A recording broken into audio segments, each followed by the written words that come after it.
Hey, this is an introduction.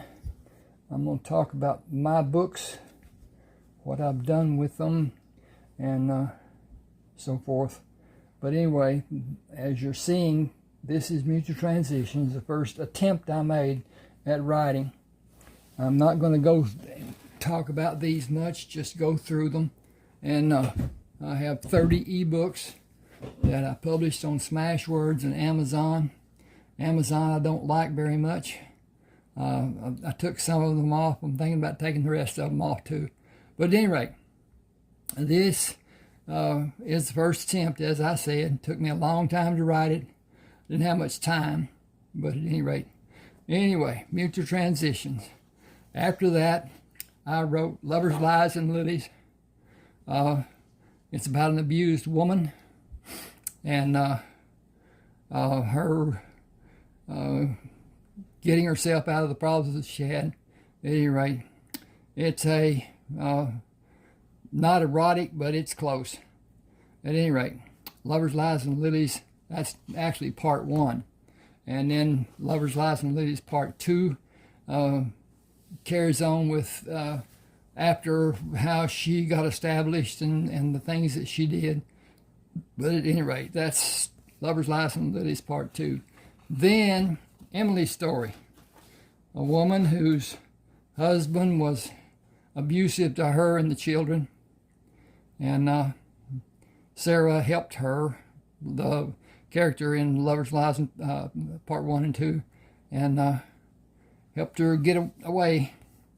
Then Summer Help Wanted. It's about farm life, living working on a farm and having a day job in the city, and rodeoing. And I enjoyed writing it. I enjoy reading it. It's a good story. And then especially Bear the dog. Then there's John Barlow. John Barlow is a character in both Summer.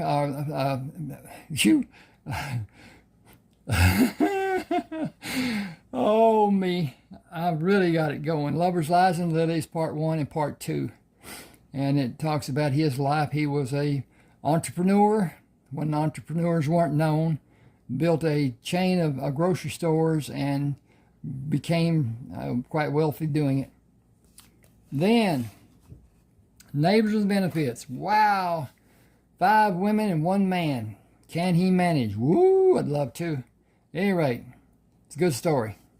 Then it follows, Sexy Assassin follows it. She is a niece of one of the 5 women, and it talks about her relationship with Trent and how they attempted to get away from the mafia. She's a assassin for the mafia. And anyway, pretty good read. Joshua was pirated, forced to work on a ship. He was the only person on the ship that could navigate. So he had a prominent place all the way through, and goes with that. Good story. Exciting adventure, blah, blah, blah. Joshua's Way.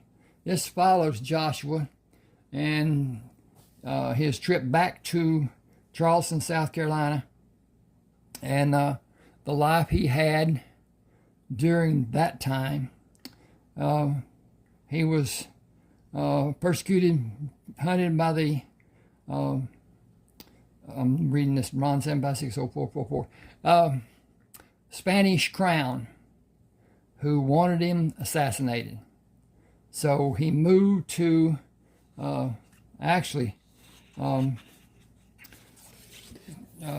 Charleston, West Virginia, and was continued there, was found again, and he left and went to Indiana and purchased land there, and then found out he couldn't be there because it was supposed to be just Native American people that were there. He had bought it from Native Americans, but there was no paperwork back then. So anyway, goes on with his life with his family. Then Kinsman Tribe, part 1. This is adopted son of Joshua Kramer, and his life as a wanted criminal by association. Back then, you could just have a warrant, offer a reward, and nobody asked why. And so he and some other guys that were in the same situation that he was in formed a group to live together, take care of each other, hunt, live. That was the main thing, just to live. Then it goes on to part 2, and their lives developing through the years and through the business and the help that they got from the Kramer family. And then Sherman is Joshua Kramer's oldest son. He takes on a life as a taking command of a ship, not as captain but as first officer. His duties were only on the deck, and the person who claimed to be captain, or was captain by assignment, was not apt at what he was doing. At any rate, good tale. Then Heath. Heath is the youngest son of Joshua Kramer, the biggest. He was huge. But at any rate, he gets a ship and takes his family from Texas, South Texas, to around the Magellan Strait, around South America, stays out of the bad part, and goes to California and meets with his brother and later his other brother. Then Decorated for Duty. It's about the Civil War, people living as they lived in it, what they did, and whatever, and then his life after he was furloughed out. He was not cashiered. He wasn't whatever. Then there's Rayford Coleman, also Civil War. He went back home and found that there were a whole bunch of outlaws stealing, plundering, killing, and he formed his people to go out and get those rewards, and some of them were substantial. Texas did not have law enforcement at that time, and he did his part. Then it goes on with his life after also this is stolen more or less. This is actually Wyatt Earp, and I just used it as a book cover. And then this old thing, this talks about Raper's life as a businessman, cattleman. He did investments with the money that he got from doing all the stuff. And you might know this guy. He's Jim Bridger. He was he was a hoss. I'd like to write about him, but I don't know enough about him to do it. Okay, best of luck. A Army doctor who was his family actually related to Rayford's family, and he is more or less shanghaied into the service of Ulysses S. Grant, and talks about his life there and during the war, and then afterward his life in Texas. Then, south of the river, a young man has worked with the sheriff, and he comes in and says he will not be in at 6 o'clock as he normally is. He's going to go out and collect a bounty on a guy that's been wanted for a long time. And for me, it's another good story. Then, this is Buzzard Shields. It's done in 3 parts because it's a long story. It begins with him in elementary school and Lubbock, Texas, and what happens with him during his Army days, and then onward. He goes to Arizona after he's done a job for the Army of surveying the four corners: Colorado, Utah, Arizona, New Mexico. It had not been surveyed before, either geographical or topographical. It was a bit of whatever. Things weren't as advanced back then. And then the third part, Buzzard Shield's north.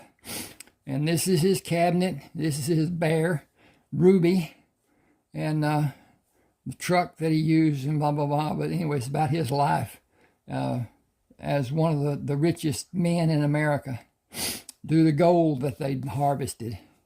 Then there's Hurricane Bay. He lives out on Hurricane Bay.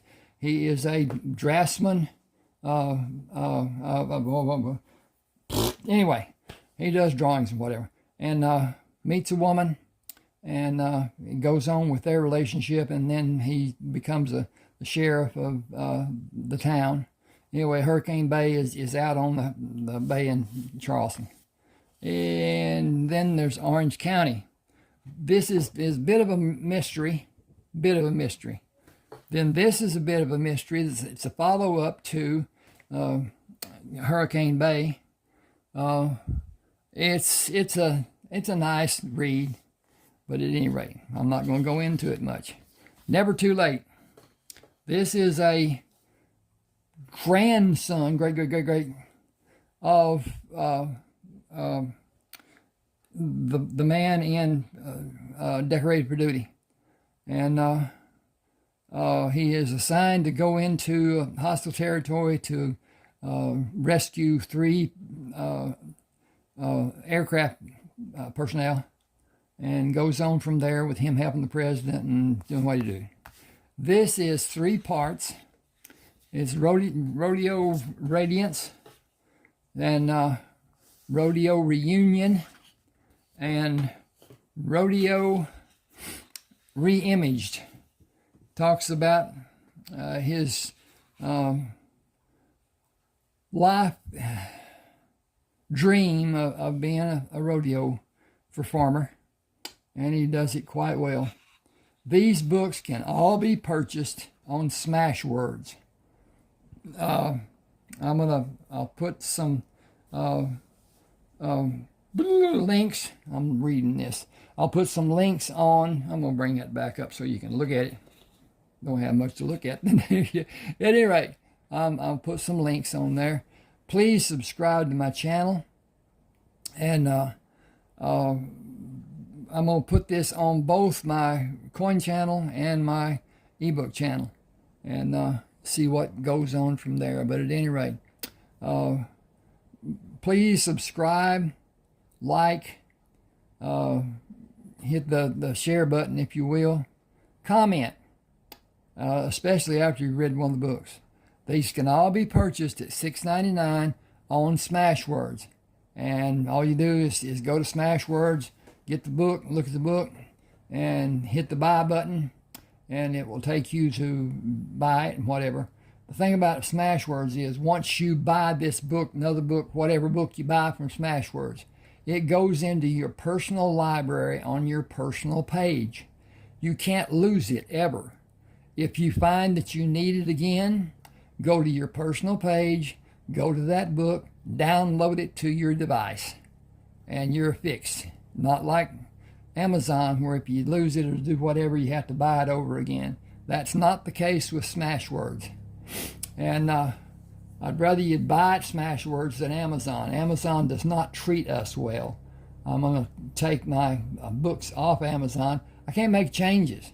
I can make a change to this if there's something missing or something needs to be done, or correct a word, or whatever happens, punctuation, whatever. I can do that. I can't do that at Amazon, and that's a privilege that it makes it easier for them, harder for the people that write. At any rate, thanks for being with me. Please subscribe, and I'll do what I can. Thank you.